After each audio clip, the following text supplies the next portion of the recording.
크리스천의 영화 리뷰 황신의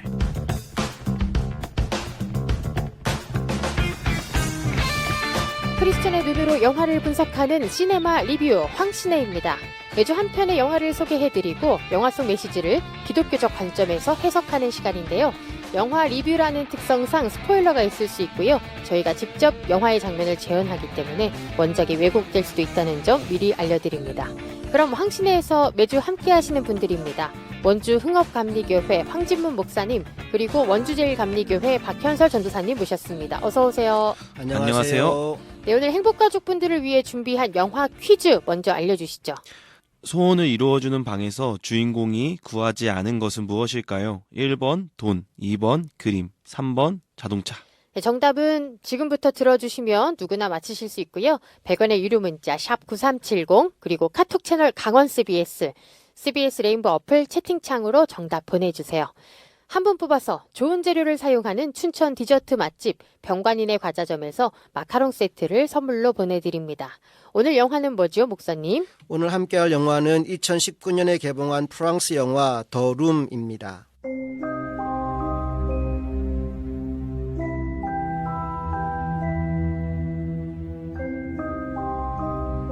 이 영화는 한 젊은 부부가 폐가나 다름없는 시골의 외딴 집으로 이사하는 장면으로 시작됩니다.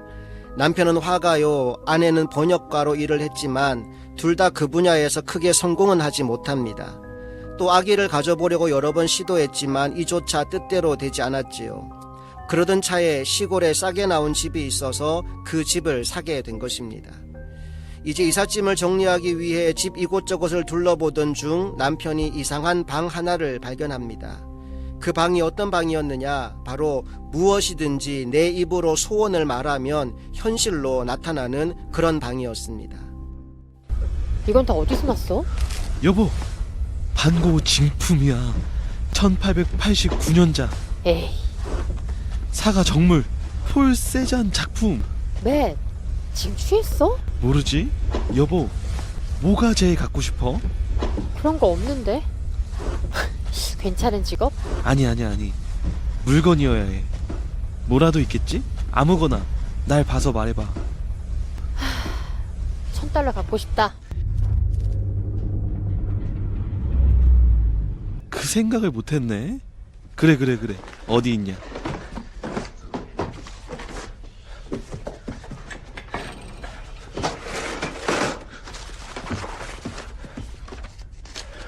여기 $1000. 이 돈 가짜야? 가짜 같아? 어디서 찾았어? 여기. 어떻게 여기 있어? 다른 것들처럼 그냥 불쑥 나타나. 어디까지 되나 보자. X를 높이면? 해봐. $10,000? 10만 가자. 좋아. 100만은 어때? 말해봐. 그래? $1,000,000 갖고 싶어.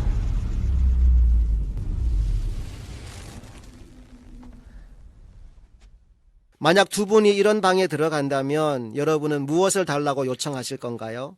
저는 한평생 돈 걱정하지 않을 만큼의 하나의 다이아몬드를 얻고 싶습니다. 저도 일단 돈부터 얘기할 것 같은데. 네. 생각지도 못한 상황에 당황한 아내가 뭔가 깨림직하다는 말을 했더니 남편은 그냥 이 상황을 즐기자고 합니다. 그리고 그 다음 날부터 이 부부의 삶이 달라집니다. 일단 일을 안 합니다. 그림도 안 그리고 번역도 안 합니다. 말 그대로 그냥 즐기는 거지요. 매일매일 먹고 싶은 음식을 먹으며 파티를 하고 유흥을 즐깁니다. 그렇게 살면 마냥 행복할 줄 알았지요. 그런데 문제가 생깁니다.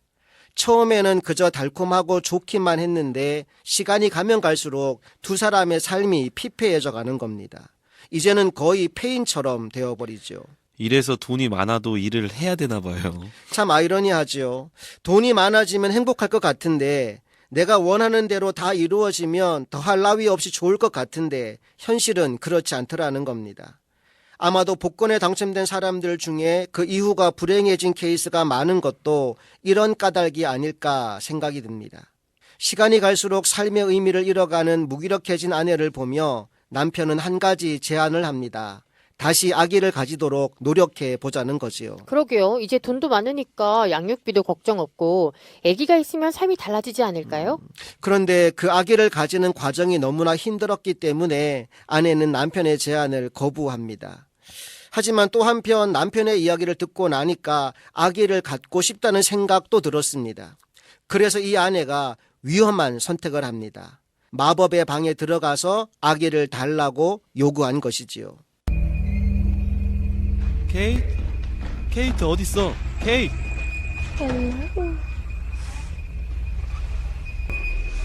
안녕. 케이? 어느 집 아이야?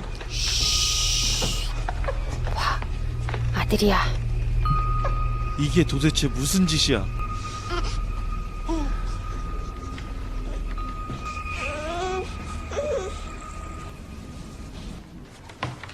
왜? 아이 원했잖아. 이런 식은 아니지. 다른 길은 없었어. 있었어. 우린 없어. 다시 해볼 수 있었다고. 또 실패하게? 그건 모르는 거지. 난 지름길을 택했어. 지름길? 지금 당신 제정신이야? 방을 이용해 아기를 만들어냈어. 그래, 그랬다. 뭘 해야 할지 알겠지? 무슨 말이야? 무슨 말인지 알잖아. 저 애는 못 키워. 억지 부리지 마. 봐야겠다. 케이트. 설마. 케이트. 이건 옳지 않아. 남편이 옳지 않다는 말을 했지만 아이를 죽게 할 수는 없었습니다. 그래서 결국 이 부부는 아이에게 쉐인이란 이름을 지어주고 이 아기를 키우기로 합니다. 그러던 어느 날 남편이 외출을 했다가 자신이 몰랐던 또 하나의 비밀을 알게 됩니다. 그것은 그 방에서 만들어진 모든 것들은 집을 벗어나는 순간 노화가 진행되고 마침내는 한 줌의 재로 변해버린다는 사실입니다. 그 사실을 처음 알게 된 곳이 주유소였어요. 기름을 넣고 대금을 지불하려고 하는데 주머니에 있던 돈이 모두 재로 변해 있었던 거지요. 아유, 집 밖에서 돈을 쓸 수 없으니 완전 무용지물이네요. 근데 그 전에 돈이 많았을 때는 막 호화롭게 즐겼잖아요. 방 안에서만. 아, 네네. 집 안에서 먹고 마시고 하는 건 가능한데 밖에 나가면 모든 것들이 사라져 버리는 거예요. 아이고. 뭐든 뭐 음식도 이런 것도 방 안에서만 먹으면. 네네, 맞습니다. 네. 이 사실을 몰랐던 아내는 어느 날 아기를 데리고 밖으로 나갔다가 충격적인 일을 경험합니다. 아이가 너무 괴로워하며 몸이 변형되기 시작하는 거지요.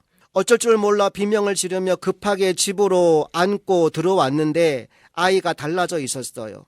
조금 전까지만 해도 아기였는데 이제는 소년이 되어 있는 겁니다. 그리고 후에야 남편을 통해 그렇게 된 이유를 알게 된 거지요. 아기까지 노화가 진행된 거군요. 네, 맞습니다. 이제 이 엄마는 고민이 생겼습니다. 아이를 어떻게 키워야 할까, 어떻게 가르쳐야 될까 고민을 하다가 일단 아이가 집 밖으로 절대 나가지 못하도록 훈육을 하며 강제적으로 아이를 키웁니다. 그랬더니 시간이 갈수록 이 아이 마음속에 분노가 쌓여가게 되지요. 집 안에서만 아이를 키운다니 아이한테는 진짜 못할 짓이네요. 네. 그러던 어느 날 이 아이는 부모가 잠든 틈을 타서 집 밖으로 탈출을 감행합니다. 그리고 탈출에 성공하지요.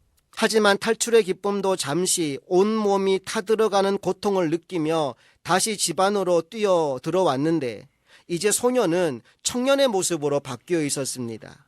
청년이 된 쉐인. 그러나 그의 마음속에는 여전히 분노가 가득합니다. 그래서 자신의 부모를 살해할 계획을 세우고 부모의 뒤를 쫓기 시작하지요. 자신이 계속 노화가 되고 이상하게 변하는 걸 부모의 탓으로 돌리는군요. 네, 맞습니다. 그야말로 목숨을 건 추격전이 시작되는데 쉐인은 칼을 들고 쫓아오고 부모는 필사적으로 도망을 칩니다. 그리고 위기의 순간 아버지가 아들 쉐인을 끌어안고 집 밖으로 몸을 던집니다. 그리고 집 안에 있던 엄마가 문을 걸어 잠그게 되지요. 쉐인은 필사적으로 집 안으로 들어오려고 하지만 엄마는 눈물을 머금고 문고리를 꼭 붙잡고 있습니다. 어쩔 수 없이 아이를 죽여야 하는 어머니의 마음이 정말 가슴이 아프겠어요. 네. 잠시 후 쉐인의 몸은 노화가 진행되어서 장년을 거쳐 노인의 모습으로 변합니다. 그리고 마침내는 한 줌의 재로 변해버리지요. 영화는 이 부부가 재로 변한 아들을 보며 오열하는 것으로 마무리가 됩니다. 저는 이 영화를 보면서 전도서 5장 13절 이하의 말씀이 생각났습니다. 내가 해 아래에서 큰 패단되는 일이 있는 것을 보았나니 곧 소유주가 재물을 자기에게 해가 되도록 소유하는 것이라. 그 재물이 재난을 당할 때 없어지나니 비록 아들은 낳았으나 그 손에 아무것도 없느니라. 그가 모태에서 벌거벗고 나왔은즉 그가 나온 대로 돌아가고 수고하여 얻은 것을 아무것도 자기 손에 가지고 가지 못하리니 이것도 큰 불행이라. 어떻게 왔든지 그대로 가리니 바람을 잡는 수고가 그에게 무엇이 유익하랴. 일평생을 어두운 데에서 먹으며 많은 근심과 질병과 분노가 그에게 있느니라. 정말 이 말씀 안에 이 영화에 대한 성경의 답이 다 들어있는 것 같아요. 진짜 작가가 이 성경 말씀 보고 만든 것 같은데요. 네. 우리는 모두 빈손으로 왔다가 또 빈손으로 가야 합니다. 그런데 이 땅에서 사는 동안 그 손 안에 무엇인가를 자꾸만 움켜쥐려고 욕심을 내다 보니 인생이 더 불행해지고 후회가 가득 찬 삶을 살게 됩니다. 저는 저와 여러분이 후회 없는 인생을 살았으면 좋겠습니다. 지혜롭게 살았으면 좋겠습니다. 성경의 가장 지혜로운 사람이라고 불렸던 솔로몬이 주는 마지막 경고의 메시지를 함께 눈여겨보면 좋겠어요. 전도서 11장 9절 말씀입니다. 청년이여 내 어린 때를 즐거워하며 내 청년의 날들을 마음에 기뻐하여 마음에 원하는 길들과 내 눈이 보이는 대로 행하라. 그러나 하나님이 이 모든 일로 말미암아 너를 심판하실 줄 알라. 우리가 무엇을 하든 잊지 말아야 할 것이 있습니다. 그것은 하나님이 계시다는 사실과 또 그분의 심판이 있다는 두 가지 진리이지요. 그래서 전도서 12장 1절과 2절에서는 더 늦기 전에 창조주를 기억하고 그에게로 돌아오라 권면합니다. 너는 청년의 때에 너의 창조주를 기억하라. 곧 곤고한 날이 이르기 전에 나는 아무 낙이 없다고 할 해들이 가깝기 전에 해와 빛과 달과 별들이 어둡기 전에 비 뒤에 구름이 다시 일어나기 전에 그리하라. 인생의 참 행복과 기쁨은 하나님 안에 있습니다. 많은 돈이, 높은 명예가, 세상의 쾌락이 결코 우리에게 참 행복과 기쁨을 가져다 줄 수 없습니다. 사탄의 속삭임에 속지 마십시오. 세상의 것을 추구하다 영원한 것을 잃어버리는 어리석은 사람이 되지 마십시오. 하나님 안에서 하나님이 주시는 평안을 누리다 영원한 천국을 소유하는 우리 모두가 되기를 간절히 바랍니다. 네, 오늘 영화 더 룸에 대해 얘기 나눴는데요. 세상에 헛된 것을 쫓지 않고 하늘의 소망을 쫓는 행복 가족들로 사셨으면 좋겠습니다. 마지막으로 목사님 영화 코멘터리 한 줄 부탁드릴게요. 네, 곤고한 날이 이르기 전에 창조주 하나님을 만나십시오. 네, 전도사님 행복 가족분들께 드리는 영화 퀴즈 한 번 더 알려주시죠. 소원을 이루어주는 방에서 주인공이 구하지 않은 것은 무엇일까요? 1번 돈, 2번 그림, 3번 자동차. 네, 100원의 유료 문자 샵 9370 카톡 채널 강원 SBS, SBS 레인보우 어플 채팅창으로 정답 보내주세요. 황신혜는 강원 SBS 유튜브에서 다시 들으실 수 있습니다. 그럼 저희는 다음 주 화요일 황신혜에서 다시 찾아뵐게요. 황진문 목사님, 박현설 전도사님 고맙습니다. 고맙습니다. 고맙습니다.